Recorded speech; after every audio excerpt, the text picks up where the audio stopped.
event written in the Bible. If this was not discovered, then we wouldn't have known the real meaning of this event. But what was the major event that was mentioned in the Bible, and who discovered this remarkable archaeological evidence, and what does it mean for us today? Make sure to stick around right until the end of this video where I reveal all the shocking facts about this. Jacob Eliyahu was only 16 years old when he walked into the Siloam Tunnel.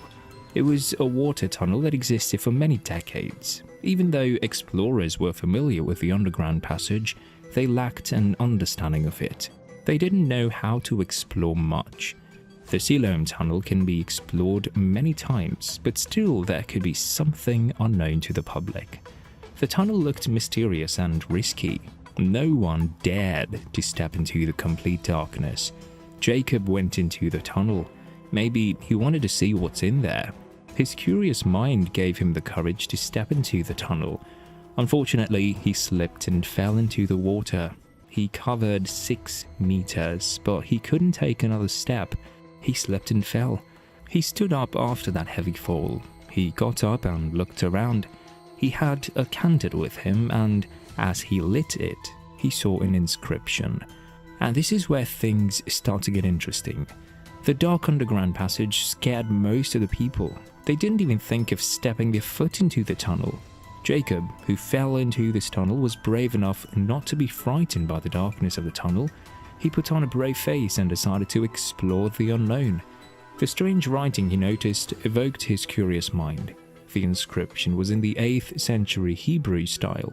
It was a pretty common style, and people could identify the style of writing easily. The content of the inscription is about the digging of the water tunnel. In the inscription, it was written that the tunnel was finished, and the report of tunneling is given here. There, they further explain the triumph of the workers. The inscription doesn't contain any words about the deity or the king. There was no mention of gratitude or any particular name. It was solely about the workers. They indeed wrote what happened on the digging of the tunnel. Their knowledge was limited, because what more can they write? It's not like they saw something unexpected on the day of digging the water tunnel. From the 8th century BCE, the book of the Bible clearly mentions the construction of the water tunnel in Jerusalem. They've described it evidently, and this fact cannot be considered as something non-factual. 2 Kings chapter 20 verse 20. And the rest of the act of Hezekiah, and all his might, and how he made a pool and a conduit, and brought water into the city, are they not written in the book of the Chronicles of the Kings of Judah? When we look deep into the Bible and the archaeology, we can see that this water tunnel was of King Hezekiah. If we want to know why they constructed this type of a water tunnel, we must travel back in history to find out. Brace yourselves, because things are about to get a lot more intense. Let's go back to 8th century BC. The mother kingdom of Israel was captured by the Assyrian army. The kingdom of Judah was not captured. It was surfing on its own. The kingdom was located towards the south. The Assyrians got paid by the kingdom. They had to pay a tribute to remain independent. But when King Hezekiah came into power, everything changed. Till then, most things were going very well, but one decision of the king turned everything upside down. When King Hezekiah stepped into the crown, he decided not to pay the tribute. He just cut it all together and put an end to it. The tribute to the Assyrians was not paid by the kingdom of Judah. Sennacherib was the Assyrian king at the time. Sargon II was the father of Sennacherib. In 705 BC, he died and the kingdom came to the hands of Sennacherib. He soon became the king of the empire. The empire was known as the Neo-Assyrian Empire. When we take a look at the Hebrew Bible, we can see how important and powerful the emperor was. His campaign in the Levant is still widely discussed even today. In 689 BC, he destroyed Babylon. The city was heavily destroyed by him. He went above and beyond his power to destroy such a well-known city that was standing in its peak time. Well, now you know how capable this king was. When Hezekiah refused to pay tribute to the Assyrians, they waited patiently, but when they came to know that he had no intention of paying them a single penny, they did something unthinkable. And this is where it gets really shocking. Sennacherib decided to match the kingdom of Judah. Hezekiah realized what kind of trouble he put himself into. Jerusalem will be encircled by the Assyrians. The kingdom of Judah will lose its independence. They will no longer be able to stand alone. 2 Chronicles chapter 32 verses 1-4. After these things and the establishment thereof, Sennacherib, king of Assyria, came and entered into Judah, and encamped against the fenced cities, and thought to win them for himself. And when Hezekiah saw that Sennacherib was come, and that he was purposed to fight against Jerusalem, he took counsel with his princes and his mighty men to stop the waters of the fountains which were without the city, and they did help him. So there was gathered much people together, who stopped all the fountains and the brook that ran through the midst of the land, saying, Why should the kings of Assyria come and find much water?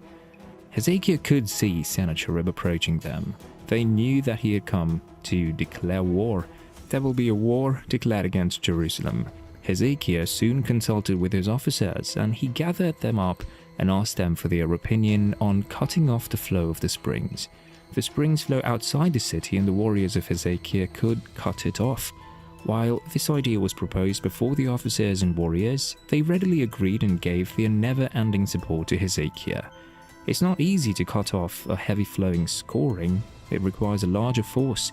Hezekiah was prepared for all of this. He knew how to execute the idea effectively.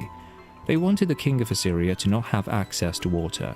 They started assembling their force, and they stopped the flow of water into the city. They even stopped the Wadi, which was flowing through the land.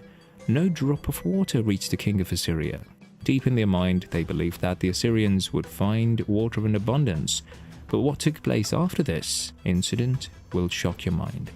But this is where the story takes a shocking turn. Hezekiah was more familiar with Jerusalem than Sennacherib.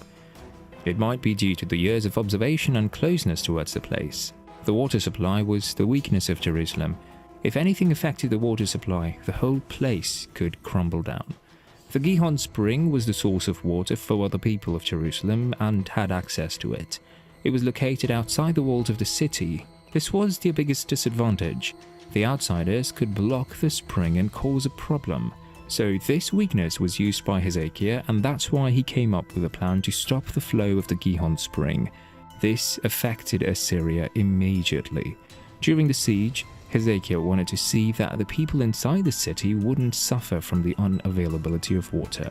They were provided with a safe across the water, but he didn't want the Assyrian invaders to take any drop of water.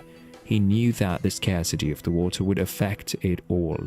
The Assyrian invaders do not know the city well. They invaded and were busy controlling the people and taking over the power. It would take them years to learn about the place, to even know the basic advantages and disadvantages of the place. He wanted to prevent the invaders from finding another way to have access to water. An idea was born there out of necessity. He thought 0 grams constructing a secret water that would take water from the Gihon spring to a pool that was located inside the city. The pool was protected and the Assyrian invaders wouldn't have access to it. A group of workers started to put this plan into success, and within no time, Jerusalem was no more under water scarcity. Sennacherib was not able to conquer Jerusalem. Hezekiah played smart and saved the people from the hands of the Assyrian invaders. The workers of Hezekiah executed the work with such precision that even today, archaeologists wonder how they did it. It's still a mystery. With no technological advancement and no outside help, they built a water tunnel over a distance of 533 meters. It was an excellent achievement, and Hezekiah is still known and praised today for his work. Today, if you travel to the city of David, you can see the work of wonder constructed there beautifully. You can see how they built this massive tunnel at a period. Hezekiah's tunnel is visited by many people every year. It's a spot that you should never miss out on. The work is so amazing that you would look in awe. In the Istanbul Archaeology Museum, you can read the Siloam inscription. Everything is available there, and you can see what they wrote about the water tunnel. A visit to the water tunnel would bring so much clarity into what we showed you here.